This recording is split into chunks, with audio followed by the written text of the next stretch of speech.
Good morning to all of you. चलिए हम लोग स्टार्ट करते हैं sexual reproduction in flowering plant, जो कि एनसीईआरटी बुक 12th की सेकेंड चैप्टर का में है। पर उससे पहले जानने के लिए कुछ बेसिक्स चाहिए, जो कि प्लांट किंगडम का चाहिए।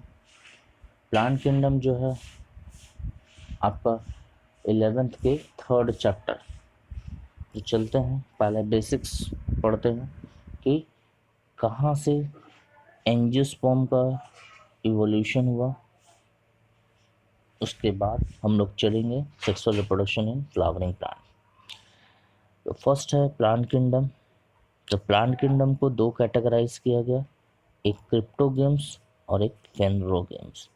तो सबसे पहले मैं दोनों के बीच का डिफरेंस बता दूं कि क्रिप्टोगेम्स और फेनरोगेम्स क्या होता है। क्रिप्टोगेम्स के बारे में पहले बताता हूँ। क्रिप्टोगेम्स एक ऐसा कैटेगरी प्लांट किंगडम का आता है जिसमें प्लांट बॉडी को डिफ्रेंशिएटेड नहीं किया जाता है स्टेम लीव्स में।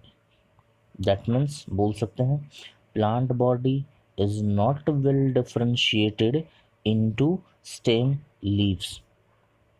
वहीं अगर फेनरोगेम्स की बात करें तो plant body are well differentiated into stem leaves and roots. पहला पॉइंट आपका हो गया। क्रिप्टोगेम्स का दूसरा पॉइंट आ जाएगा रिप्रोडक्टिव ऑर्गन हिडन होता है। फेनरोगेम्स का रिप्रोडक्टिव ऑर्गन दिख जाता है, उसमें it can be seen easily.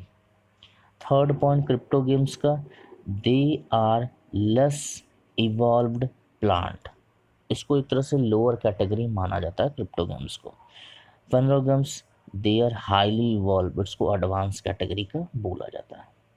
Next हो जाएगा क्रिप्टोगेम्स का, they do not bear seeds, उसमें सीड्स नहीं होता है। फेनरोगेम्स मिलेंगे, this category plant produces seed, आपका सीड बनेगा। नेक्स्ट लेंगे क्रिप्टोगेम्स में, they reproduce through spores. Phanerogams में they generally reproduce through seeds, seeds का जर्मिनेशन होगा और न्यू प्लांट का फॉर्मेशन होगा। नेक्स्ट क्रिप्टोगेम्स की बात करें तो क्रिप्टोगेम्स को तीन पार्ट में डाला जाता है, जैसे कि थैलोफाइटा हो गया, ब्रायोफाइटा हो गया, टेरिडोफाइटा हो गया। वहीं फेनरोगेम्स की बात करें तो जिम्नोस्पर्म और एंजियोस्पर्म हो गया। एग्जाम्पल की बात करेंगे क्रिप्टोगेम्स का तो एग्जाम्पल में आ जाएगा मॉस हो जाएगा, फॉन्स हो जाएगा, एल्गी हो जाएगा, फंगाई हो जाएगा, लाइकेन हो जाएगा। वहीं अगर फेनरोगेम्स की बात करें तो मोनोकॉट, डाइकॉट हो गया, जैसे कि आपका मैंगो हो गया, रोज़ हो गया, पाइन हो गया, बनियन ट्री हो गया, ईटीसी। ये सब कुछ कैटेगरी आ जाएगा जो कि आपको खासकर फेनरोगेम्स में आता है।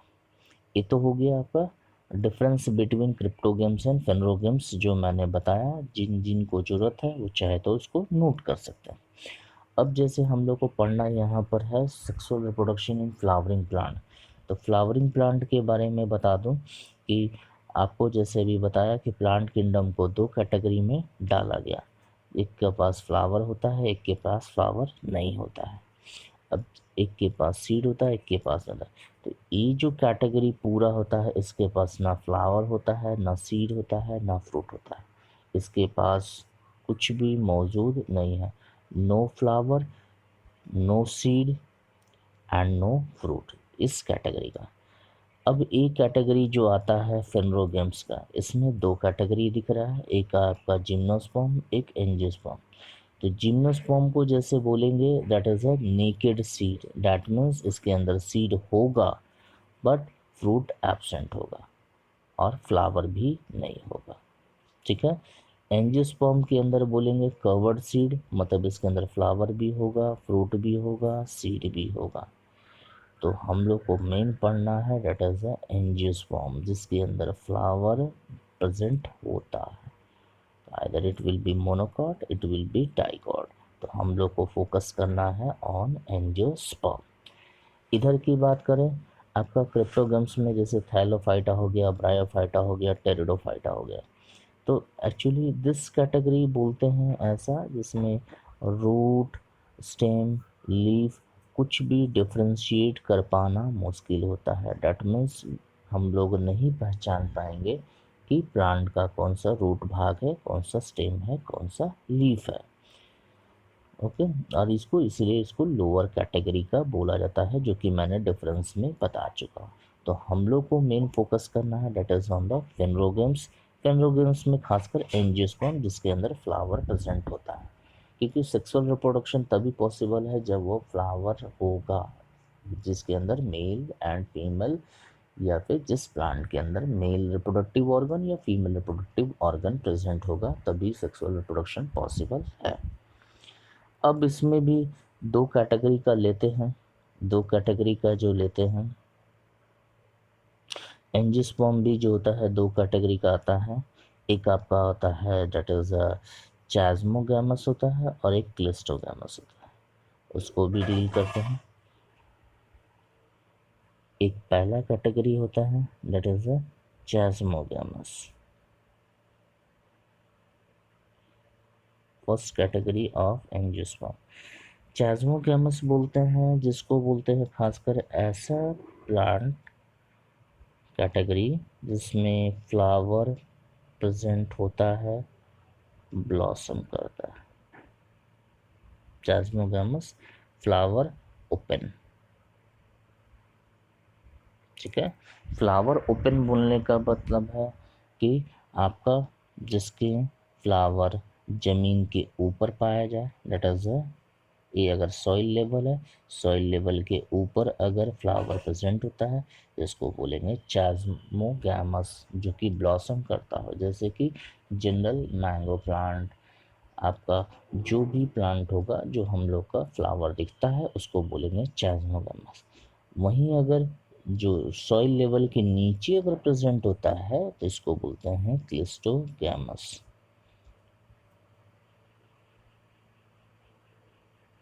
क्लिस्टो वर्ड मतलब होता है क्लोज्ड,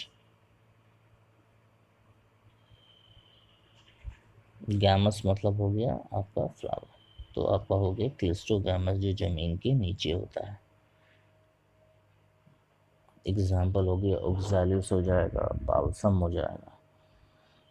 चलिए, तो सबसे पहले स्टडी करते हैं सेक्सुअल रिप्रोडक्शन ऑफ फ्लावर, जिसमें हम लोग मॉर्फोलॉजी ऑफ फ्लावर के बारे में डील करेंगे कि फ्लावर के बेसिक्स के बारे में। उसके बाद धीरे धीरे चैप्टर की तरफ मूव करेंगे। चलिए चैप्टर की तरफ मूव करते हैं। Sexual reproduction in flowering plant जो चैप्टर है, उसके लिए सबसे पहला जो है स्टार्ट करते हैं that is definition of sexual reproduction. Sexual reproduction का डेफिनेशन होता क्या है, उस चीज़ को समझना सबसे बड़ा ज़रूरी है। सो द डेफिनेशन पहले सेक्सुअल रिप्रोडक्शन का, सो बोल सकते हैं the process of development of new organism through the formation and fusion of gamete. फिर से रिपीट कर रहा हूँ, जो जो लिख रहे हैं वो आप नोट डाउन कर लीजिए। Process of development of new organism through the formation and fusion of gamete, इसको बोलेंगे सेक्सुअल रिप्रोडक्शन। इस लाइन का मीनिंग ये हुआ कि एक सेक्सुअल रिप्रोडक्शन जो है एक ऐसा प्रोसेस है जिसमें न्यू ऑर्गेनिज्म का फॉर्मेशन होता है through fusion of gametes. Gametes के माध्यम से न्यू ऑर्गेनिज्म का फॉर्मेशन होता है। क्योंकि गैमेट्स जो होता है डायरेक्टली नहीं फॉर्म्ड करता है स्पोरोफिटिक स्ट्रक्चर से, बल्कि प्लांट जो होता है प्रोड्यूस करता है स्पोर, जो कि डेवलप करता है गैमेटोफाइट में, और उस गैमेटोफाइट से प्लांट के अंदर स्पेशल ऑर्गन का फॉर्मेशन होता है जो कि सेक्सुअल रिप्रोडक्शन में मदद करता है, that is called flower. Hope सब आपको क्लियर हो गया होगा। सो अब चलते हैं व्हाट इज फ्लावर। फ्लावर का डेफिनेशन बात बोलेंगे तो flower are modified condensed reproductive shoot. Flower are modified condensed reproductive shoot मतलब हो गया सूट का मॉडिफिकेशन है ये फ्लावर, सूट का मॉडिफिकेशन है फ्लावर। कैरेक्टर की बात करेंगे फ्लावर का तो बोल सकते हैं कि फ्लावर जो होता है वो आपका डिफरेंट वैरायटी का होता है, डिफरेंट शेप का होता है, डिफरेंट कलर का होता है, डिफरेंट सेंट का होता है। It depends on plants as well as depends on environmental condition.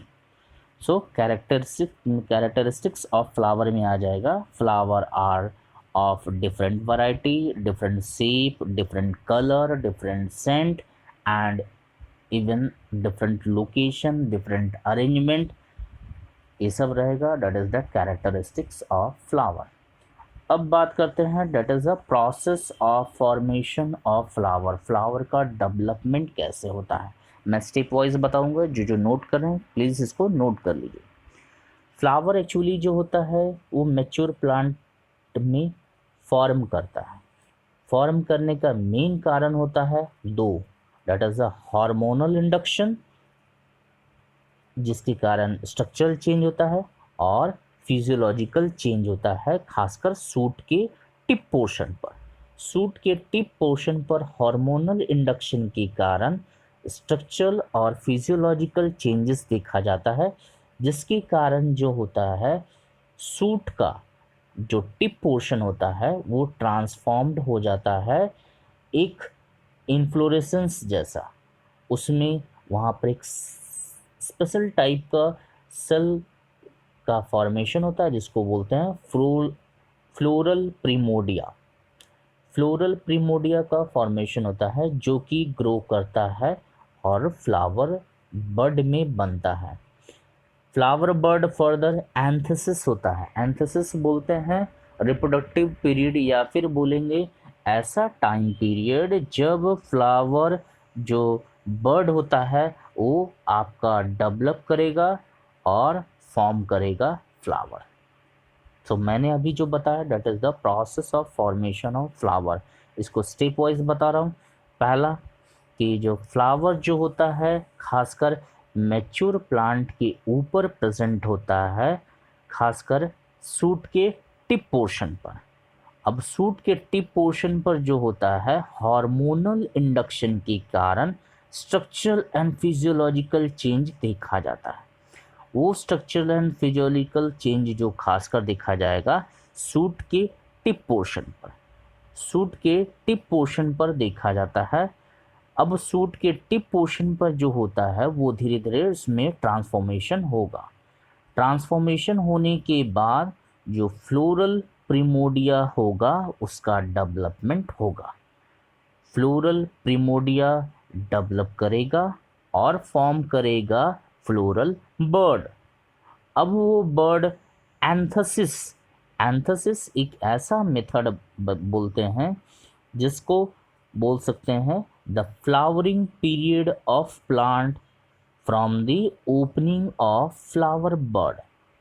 एंथसिस के थ्रू जाके फ्लोरल बर्ड पूरी तरह से फ्लावर का फॉर्म करता है। क्लियर है?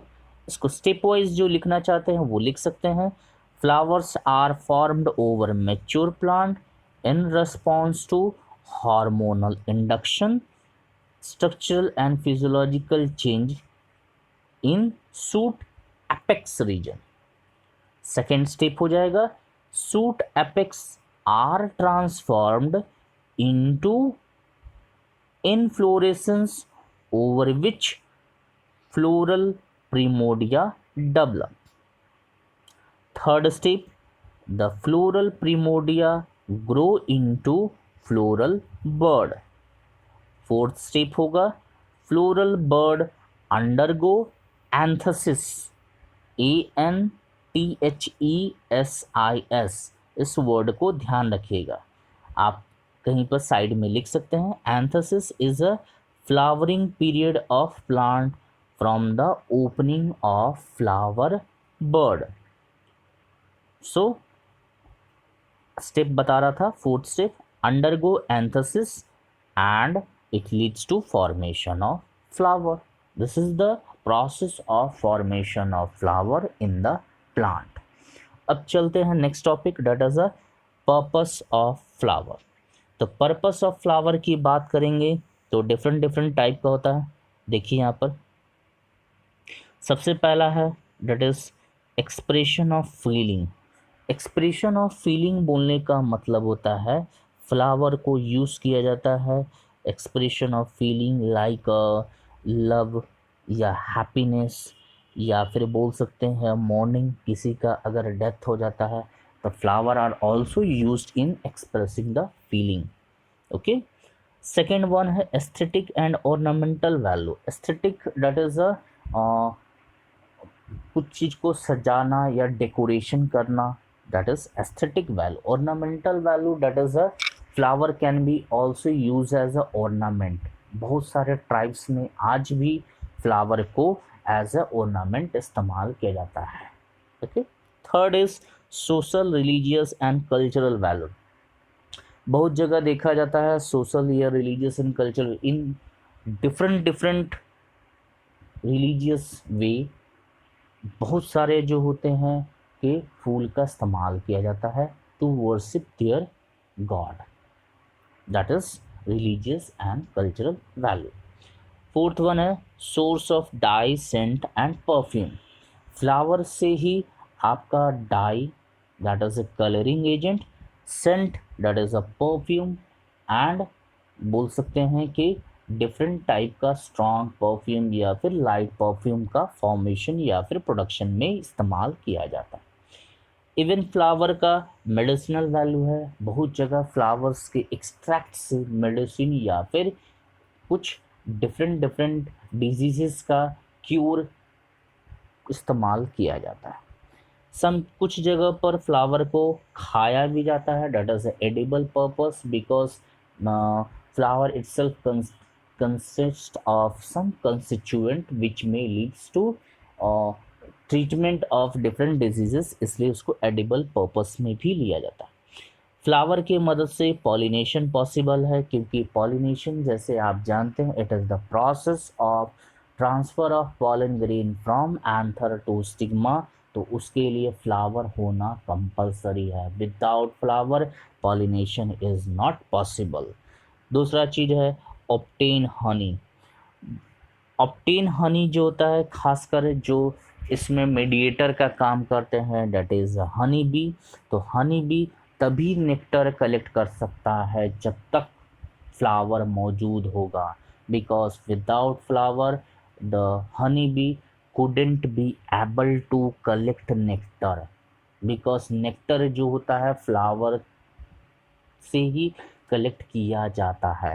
That means without nectar Honey can't be produce. Artificially sugar या फिर जैगरी से बनाया जाता है वो डिफरेंट थिंग है, पर best and the good quality of honey can be produce only through the flower. Okay, अब चलते हैं that is the fourth part, that is the parts of flower.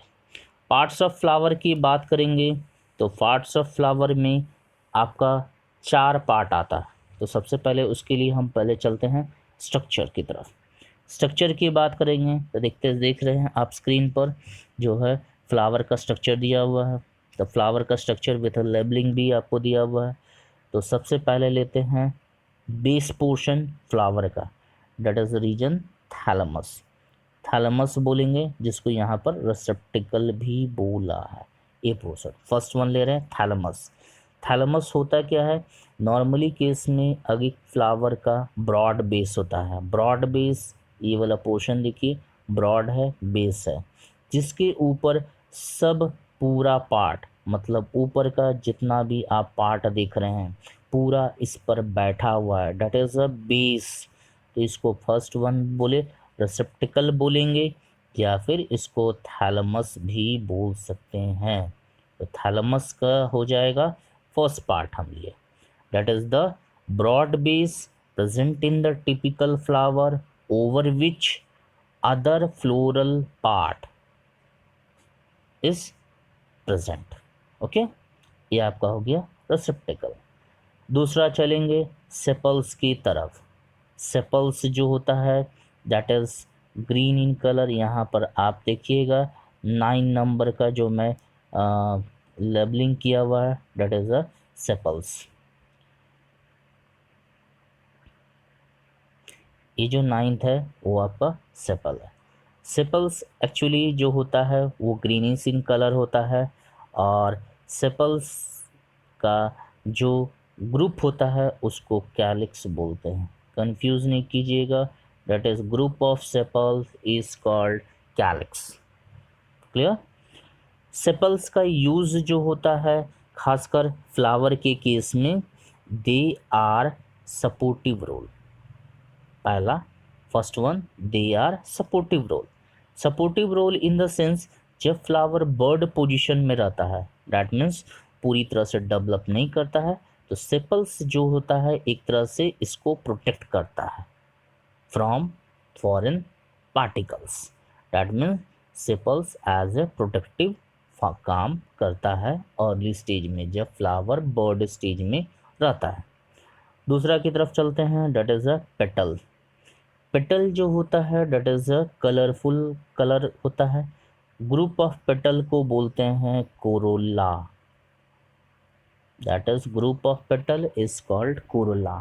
Corolla का काम जो होता है mainly to attract the insect for the pollination, क्योंकि ये जो होता है एक तरह से इंसेक्ट को अट्रैक्ट करने का काम करेगा, जिसके माध्यम से इंसेक्ट लोग फ्लावर के पास आएंगे और एक पॉलिनेशन संभव हो पाएगा। So corolla is the that is group of petals. अब चलते हैं दैट इज अ स्टेमेन की तरफ।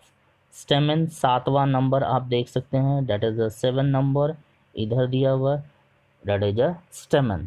मैं यहाँ पर बेसिक बताऊंगा, इसको डिटेल में अगले टॉपिक में डील करेंगे व्हाट इज स्टेमेन और उसका स्ट्रक्चर। यहाँ पर बता रहा हूँ फ्लावर का स्ट्रक्चर। स्टेमेन जो होता है उसको एंड्रोशियम भी बोलते हैं, that is male reproductive organ. Androecium भी बोलेंगे, that is a male reproductive organ. Male reproductive organ जो होता है इसको इसेंशियल पार्ट बोला जाता है। इसेंशियल पार्ट इसलिए बोला जाता है कि without androecium reproduction could not be possible in a flower. Okay. दूसरा की तरफ चलते हैं, that is a carpel. Carpel देखिए आपका जो है carpel that is a number 4। Number 4 देखेंगे, डेट इज अ कार्पेल इधर साइड आपका दिया हुआ, 3 पार्ट में डाला हुआ, 1 2 3। सो ऊपर वाला थर्ड पार्ट है स्टिग्मा है, बीच वाला है स्टाइल है, नीचे वाला ओवरी है आपका कार्पेल, या फिर इसको पिस्टिल भी बोला जाता है, या फिर इसको गायनीशियम भी बोला जाता है। कार्पेल बोलिए, पिस्टिल बोलिए या गायनीशियम बोलिए। देखिए यहाँ पर वर्ड लगा हुआ है गायनी, तो गायनी बोलेंगे फीमेल को, और इशियम बोलते हैं that is a reproductive organ. Okay, तो female reproductive organ in the flower is called gynoecium और पिस्टिल और कार्पेल। इसको इसेंशियल फ्लोरल पार्ट के अंदर डाला जाता है because without gynoecium sexual reproduction could not be possible. So आपका जो बेसिक पार्ट है वो मैंने आपको बता दिया, दैट इज अ फ्लावर का स्ट्रक्चर के अंदर। अब जैसे कि मैंने जो 2 डाला, दैट इज फ्लावर का जो होता है 2 पार्ट में कैटेगराइज किया जाता है, that is essential part. Essential part में खासकर एंड्रोशियम और गायनीशियम को रखा जाता है, दैट इज आपका पिस्टिल एंड दैट इज स्टेमन को। ये इसलिए रखा जाता है कि क्योंकि ये 2 जो फ्लोरल पार्ट है वो सबसे ज़्यादा इम्पॉर्टेंट होता है फ्लावर में। विदाउट दिस वन आपका जो होता है फ्लावर का एग्जिस्टेंस नहीं है, तो इसेंशियल पार्ट में बोला जाता है। नॉन इसेंशियल पार्ट में होता है sepals and petals. Sepals and petals को नॉन इसेंशियल पार्ट में बोला जाता है क्योंकि उसका सपोर्टिव रोल होता है, और नॉन इसेंशियल पार्ट को एसेसरी फ्लोरल पार्ट भी बोला जाता है। क्योंकि उसका सपोर्टिव रोल होता है। सपोर्टिव रोल इन बोल सकते हैं इनडायरेक्ट फॉर्म में रिप्रोडक्शन करने में मदद करेगा। इसको छोड़ के और भी कुछ पार्ट्स होता है जो कि आपका डायग्राम में दिया हुआ, जैसे कि आपका स्टेमन को दो पार्ट में that is anther and filament दिया हुआ है। Anther that is upper part और जो स्टिक लाइक है उसको बोलेंगे फिलामेंट। आपका ओव्यूल जो है अंदर का पार्ट को दिया हुआ है डेट इज ओव्यूल, जो कि आगे जाके सीड का फॉर्मेशन करेगा। और आपका जो होता है एक तरह से फ्लावर का स्ट्रक्चर जो होता है डेट इज इम्पॉर्टेंट, और ये जो है आपका structure that is a longitudinal section of flower. Longitudinal section of flower तो मैंने आपको आज जो है आपको बता दिया।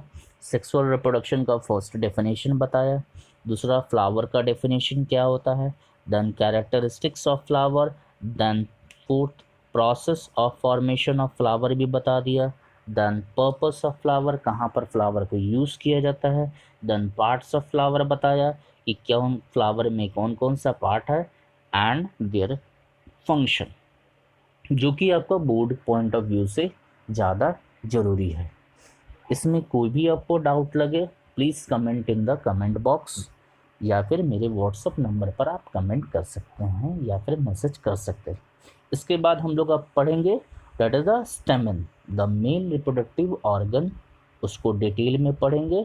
उसका आपका 3 डायमेंशनल कट सेक्शन भी पढ़ेंगे और एक टिपिकल स्टेमन का स्ट्रक्चर भी पढ़ेंगे। उसमें हम लोग पढ़ेंगे कि स्टेमन का स्ट्रक्चर, टिपिकल स्ट्रक्चर जो होता है, 3 डायमेंशनल कट सेक्शन पढ़ेंगे। उसके बाद है फिर स्ट्रक्चर ऑफ एंथर को डिटेल में पढ़ेंगे। सो अभी तक के लिए जो आपको बताया उसके थ्रू आप जाइए, उसको नोट कीजिए, और this concept will help you in clarifying you concept about the